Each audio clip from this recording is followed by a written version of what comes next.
back again to That Was the Week That Was, week 22 of 2023.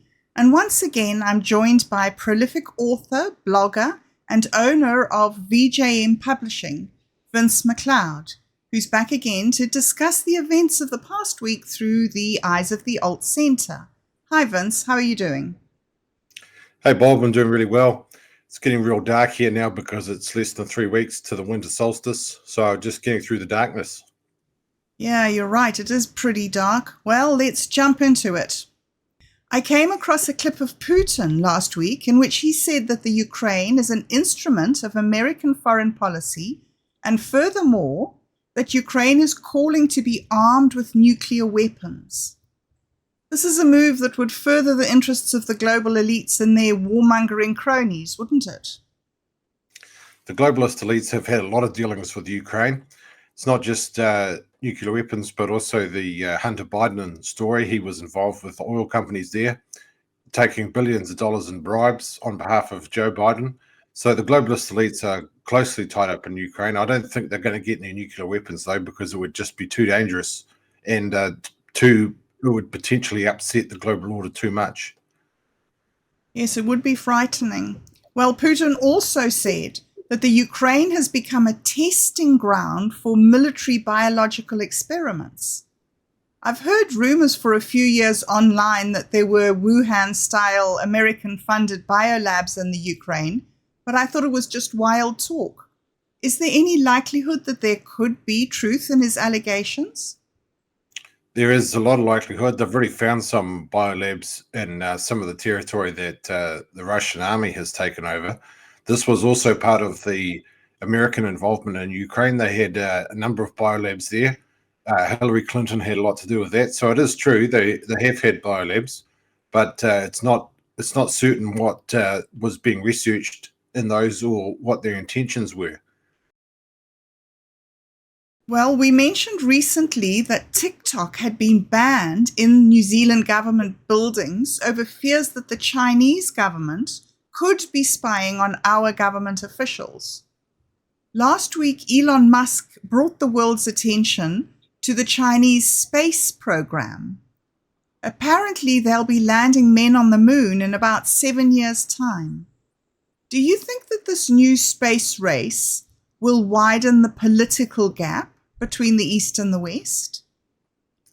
It certainly will, and that's because the East is rising and the West is declining. I think 7 years into the future, if China has put a man on the moon, we will see that Western countries, in particular Western major cities, will have deteriorated into true horror zones. You can already see that the big cities in the American West Coast and places on the East Coast like Philadelphia and so on, they've got entire neighborhoods full of people living in tents, people just doing fentanyl all day, walking around the streets like zombies. So I think that 7 years from now, if China does put a man on the moon, that will be a symbolic act that will declare to the whole world that they are now in the ascendancy over the Western powers. What does the Alt Centre think about pursuits such as space travel and other engineering feats? Are they justified in the face of increasing global poverty rates, or do they have their own intrinsic value? The Alternative Centre is happy to take ideas from everywhere on the political spectrum. So we're happy to agree with the left that it's important to make investments into the education and the mental health care of the next generation, and it's important to spend money on that sort of thing. But with regards to space travel, I think it's been shown that the money that was spent on NASA paid itself off 1,000 times over in terms of the benefit of the research and the technological advances that were made through the space program. So I don't think it can be said that it's a waste of money to spend money on space travel. Although I do believe that the idea of putting a base on the moon or even on Mars is really just a fantasy, because I don't believe it makes economic sense to really spend resources on this sort of thing when you calculate how much money it would cost to send all that material into the moon. The latest Roy Morgan poll in New Zealand says once again this week that it's likely that the Maori Party will determine the next government. But it also shows that the right-wing parties are still marginally ahead this week on 45%, supported predominantly by men, while the left, supported by women and young adults, are behind at 43%. It seems to me as if there are forces operating along the masculine and feminine axes that could be way more significant than any racial element is. Or am I reading too much into it? No, you're not reading too much into it, because it's true in almost every country that has a democracy that men tend to vote right wing more than women do, and that women tend to vote left wing more than men do.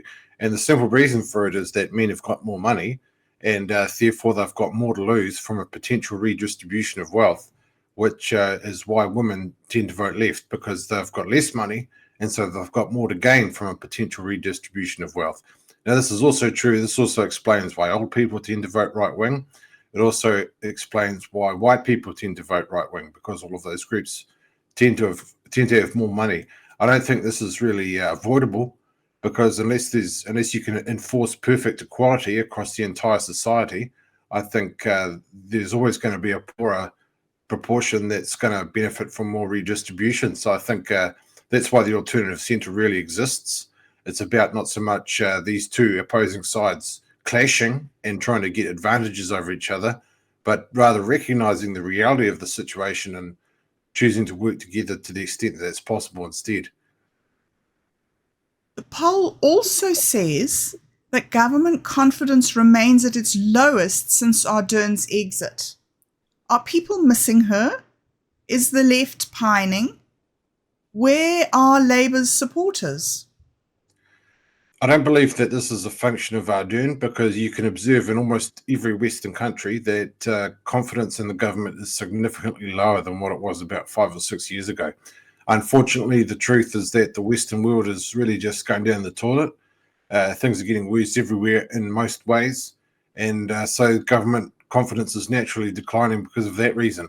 If Christopher Luxon gets in this year, I think government confidence will continue to decline, because the things that are making the Western countries worse are structural, and they can't really be changed just by a mere change in government. There are a few articles out on interest.co.nz this week about the continuing decline of housing prices in Auckland. I think there was a comment in VJM Publishing Chan on Telegram that house prices are falling at $200 per day. This is what the Reserve Bank has been trying to do to the housing market, isn't it? Yes and no. They have been trying to bring down the demand for spending money by raising interest rates, which have made it harder to pay the mortgage, which means that people have less disposable income. And they've done this with the intention of fighting inflation, which had otherwise been too high. But I don't believe it was actually their intention to lower house prices, because the entire political system is terrified of such a thing happening. It means that people will become really angry. You've got a lot of people who basically all their wealth is in property. So when house prices go down, they actually get poorer, and they don't want people to get poorer because it can lead to a lack of stability. So I think the Reserve Bank is really just trying to take a middle path at this stage, and they'll be looking to see what happens overseas. So, householders are finding themselves with increased mortgage payments, but now they can't sell their homes if they can't keep up. So times really are getting very tough for the average person, aren't they, Vince? Times are getting extremely tough for the average person in New Zealand. You're going to see a lot of people now who are going to lose the last 5 or 10 years worth of their life wealth just from the house prices decreasing when their mortgage is not going to decrease. So I think the next 5 or 10 years we're going to see a lot of poverty, and hopefully that won't lead to large amounts of mortgagee sales, because if it does, then some of the people who have worked hard over the last 5 or 10 years are going to go back to being renters, which will be very, very unpleasant for them, and may even have extreme consequences for the economy and for political stability. Well, some strange news to end off with that might leave some of our viewers incredulous. You released a video this week in which you talk about the benefits of nicotine. After years of being told that nicotine causes cancer, we now find out that there is more to the story and that apparently nicotine users have 50% less chance of developing Parkinson's disease. Is there really such a powerful upside to nicotine? I believe there is. I believe there's a very powerful upside to tobacco use when it comes to psychiatric conditions. And you'll see that many people who have got schizophrenia, for example, they smoke tobacco out of the belief that the tobacco will stop their condition from disintegrating further. And it's not clear that there's scientific evidence in support of this necessarily, or at least not yet. But I think that's what we'll come to see in coming years, that there are a number of cognitive upsides to tobacco use. It's already known that tobacco use will increase cognitive acuity, not by much, by about 10 or 20%, but that's still enough to be of great benefit in certain situations. So I think that tobacco use is going to be with us for a while yet, and perhaps we'll even see a resurgence of it in coming years. Gosh. Well, apart from the cancer link, there's also the addiction downside. But in your video, you make some interesting statements about the link between trauma and addiction. What is the Alt Centre's view on addiction, Vince? The Alternative Centre's view is that we ought to take the most scientific approach possible, because it's part of the Alternative Centre belief that you don't get tied down in the dogma of the other positions. One of the great weaknesses of every other position is that they tend to get tied down in dogma, and they support their dogma and ideology ahead of science. So the Alternative Centre doesn't want to do this. So when it regard to addiction, we look at the science that says that there's a lot of environmental influence when it comes to addiction. It's not just so much in a person's head or in a person's physiology, but if their environment is unpleasant, or if their environment is boring or repetitive, or in some other ways traumatic, then they're going to be much more inclined to use psychoactive drugs than a person who's got a pleasant environment. So as far as the Alternative Centre is concerned, we'd rather focus on creating a pleasant environment for people, and thereby taking away the motivation to use tobacco, rather than banning it or trying to make it too expensive, or any of these other ham-fisted methods that you see the New Zealand government using. Oh, that sounds very sensible to me. Well, Vince, thanks very much for joining me again on That Was the Week That Was, and what a week it was. Yeah, cheers, Bob. It's another great week, and I'll see you again next week. The Alt Centre are clown world's good guys. They don't fit into boxes neatly enough to be someone else's tools.